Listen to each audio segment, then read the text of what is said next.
محترم ناظرین السلام علیکم۔ سلطان نور الدین زنگی کے بعد شام و عراق میں سیاسی انتشار کی چنگاریاں پھیلنے لگیں، تب امت ایک بار پھر قیادت کے خلا کا شکار ہو گئی۔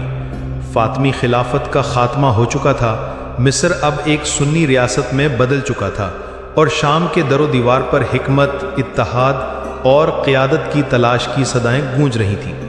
ایسے میں ایک شخصیت تھی جو بتدریج اقتدار کی راہ پر آگے بڑھ رہی تھی، مگر نہ تلوار کے زور پر نہ خاندانی سازشوں سے، بلکہ عدل، حلم اور خدمت کے ذریعے۔ یہ شخصیت تھی سلطان صلاح الدین ایوبی۔ جب دمشق، حلب اور مصر کے بڑے شہر سلطان صلاح الدین کی قیادت میں متحد ہوئے تو لوگوں کی نظریں اس پر جم گئیں۔ اب وہ صرف ایک جرنیل یا گورنر نہیں رہا تھا، بلکہ پوری سلطنت اسلامیہ کا محافظ اور رہنما بن چکا تھا۔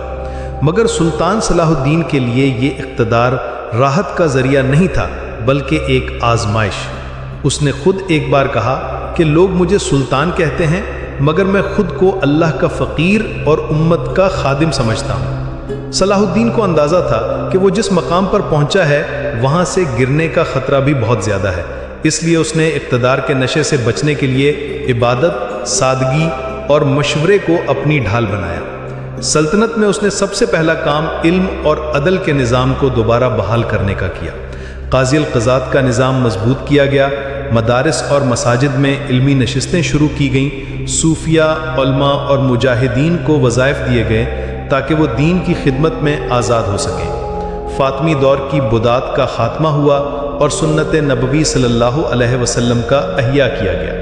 مصر، شام، حجاز، ہر جگہ دین کی خوشبو پھیلنے لگی۔ عوام نے پہلی بار دیکھا کہ کوئی بادشاہ ان کے لیے مسجد میں صفوں میں بیٹھتا ہے، ان کے ساتھ سادہ کھانا کھاتا ہے اور قاضی کے سامنے کھڑا ہو کر جواب دیتا ہے۔ سلطان صلاح الدین کو بخوبی معلوم تھا کہ جس سلطنت کو وہ سنوار رہا ہے وہ ایک دن صلیبیوں کے ساتھ فیصلہ کن ٹکراؤ میں جانے والی ہے۔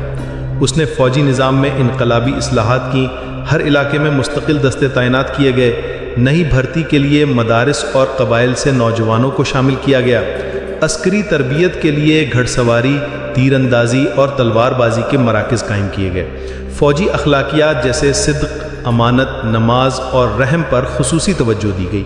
یہ کوئی عام لشکر نہیں تھا، یہ وہ مجاہدین تھے جن کے دلوں میں اللہ کا خوف اور آنکھوں میں مسجد اقصیٰ کی آزادی کی چمک تھی۔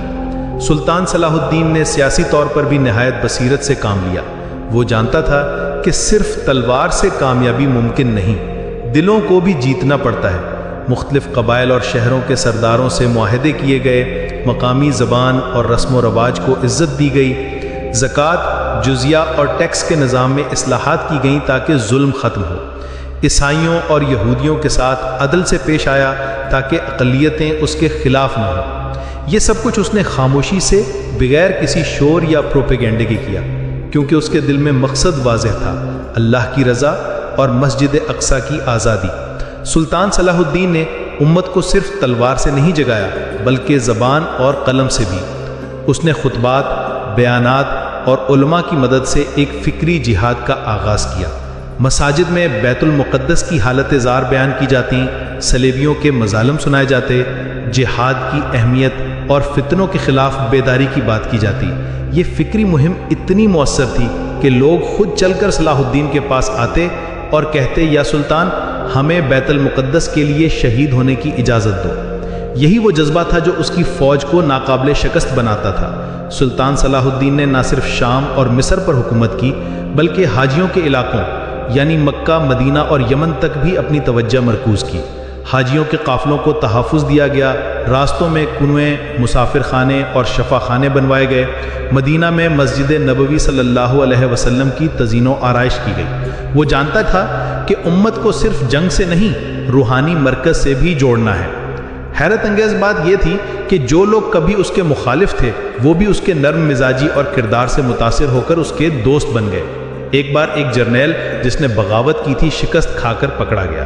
سلطان صلاح الدین نے اس سے صرف ایک بات پوچھی کہ کیا تم اب بھی سمجھتے ہو کہ یہ میرا ذاتی اقتدار ہے، یا تمہیں یقین آیا کہ میں امت کے لیے کام کر رہا ہوں؟ وہ جرنیل رو پڑا اور کہا، یا سلطان، میں نے تمہیں جانچا، اور تمہیں اللہ کا بندہ پایا۔ سلطان صلاح الدین نے نہ صرف اسے معاف کیا بلکہ اسے ایک سرحدی علاقے کا گورنر بھی بنا دیا۔ اقتدار کے باوجود سلطان صلاح الدین کی ذاتی زندگی نہایت سادہ تھی۔ لباس عام کپڑے کا، بسا اوقات پیوند لگی چادر، کھانا سادہ، اکثر دودھ، روٹی یا کھجور۔ جب تنخواہ لی تو خود حساب کیا کہ کہیں بیت المال میں زیادتی نہ ہو گئی ہو۔ بیماری کی حالت میں بھی تہجد اور روزہ ترک نہ کیا۔